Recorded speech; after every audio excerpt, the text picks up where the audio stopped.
Nicholas Tombatsis, the FIA single-seater technical director, has separated two storylines running through the 2026 Formula One season.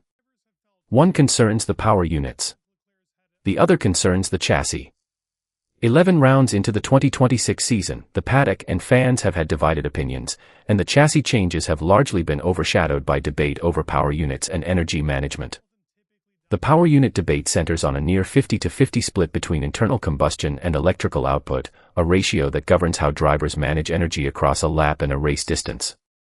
Any change to that framework required broad agreement. A power unit advisory committee structure meant a substantial regulatory amendment needed support from the FIA, Formula One management, and at least 4 of the 5 power unit manufacturers. That governance requirement is part of why the energy management complaints have consumed most of the season's regulatory conversation, leaving the chassis story with far less attention despite being confirmed and finalized well before the season began. Set against that backdrop, FIA single-seater director Nicholas Tombatsis does believe that the new set of regulations represents a step forward on the chassis side. Specifically, the 2026 chassis regulations confirm 3 headline cuts. The cars have a wheelbase 20 cm shorter than last season and are 10 cm narrower. In exact terms, wheelbase falls by 200 mm to 3,400 mm, down from 3,600 mm, and width falls by 100 mm to 1,900 mm, down from 2,000 mm. Their minimum weight has also fallen to 768 kg, a reduction of 32 kg. Tire dimensions have shrunk alongside the chassis, while the wheel diameter itself stays the same.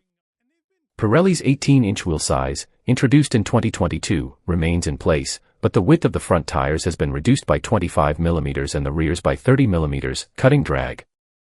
The small arches that previously sat above the front wheels have also been removed from the bodywork entirely, part of the same effort to strip weight and clean up airflow around the car. The dimensional cuts arrived alongside a separate set of structural changes to the chassis itself.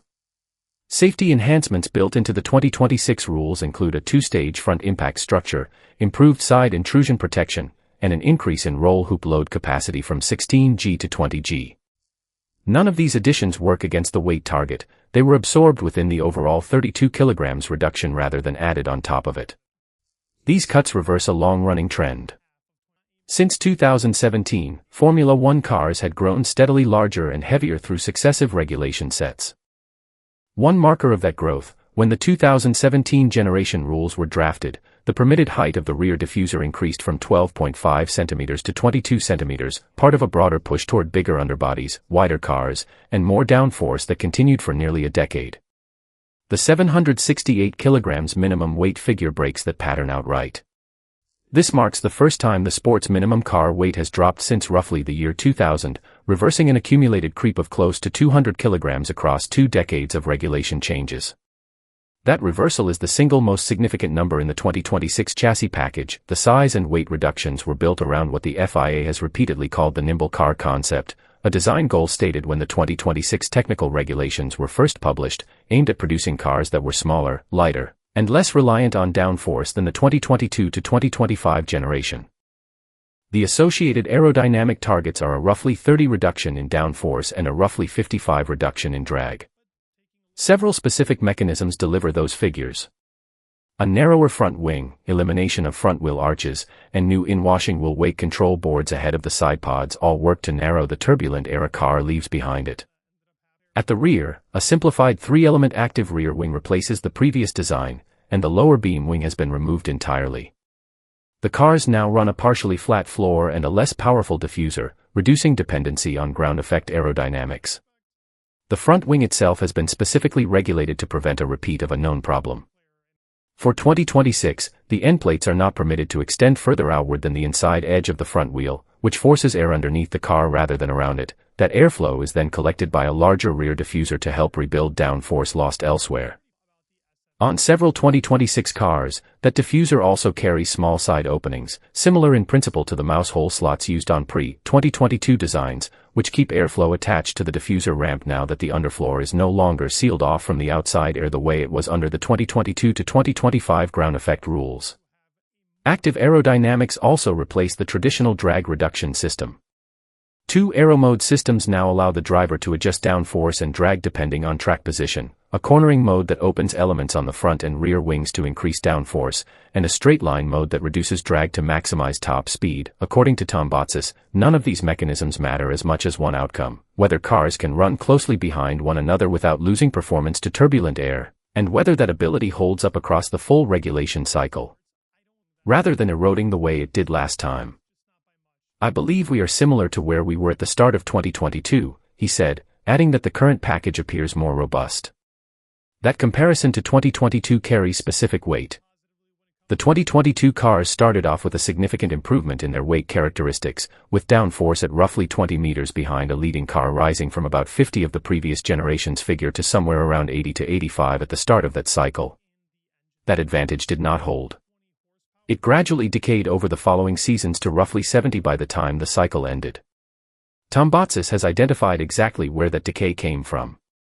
"We learned from that, and I think hopefully there isn't any equivalent issue," he said of the fixes now built into the 2026 rules, referring to the specific areas that eroded the 2022 concept: the front wing end plates, the floor edges, and the furniture on the front wheel that teams progressively reshaped to claw back lost aerodynamic performance. For 2026, Tom Botsis says the same failure mode has not reappeared. "We haven't found something that has broken the concept," he said, contrasting it directly with the previous rules cycle, where there were a few things that actually did significantly compromise the concept. Asked directly whether the core objective, closer racing through corners and down straights, has been met, his answer stopped short of declaring the job finished. "I think probably yes, although one should never assume that the job is finished. But I do think cars follow each other more closely," he told media. "The reduction in downforce has changed how the cars behave under driver input. With less aerodynamic grip available and a higher minimum ride height than the extremely low, stiff ground effect cars used through 2025, drivers now have to work the steering wheel more actively through corners, and the cars no longer sit fixed to a single racing line the way recent generation machinery did. This is described by the FIA as an intended outcome rather than an unplanned side effect. Formula One machinery is meant to test the world's best drivers rather than become accessible to anyone, a stated design principle behind the reduced downforce package, not a claim about whether the cars are objectively better or worse to watch.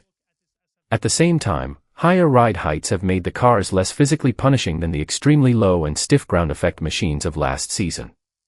Those two outcomes, a harder car to drive precisely, but an easier one on a driver's body, are presented by the FIA as part of the same regulatory trade-off rather than a contradiction. The narrower front tires, cut by 25 mm, and narrower rear tires, cut by 30 mm, contribute directly to this shift, reducing mechanical grip alongside the aerodynamic changes rather than compensating for them. Despite describing 2026 as a genuine step forward, Tom Botsis has been explicit that the current package is not the FIA's final target.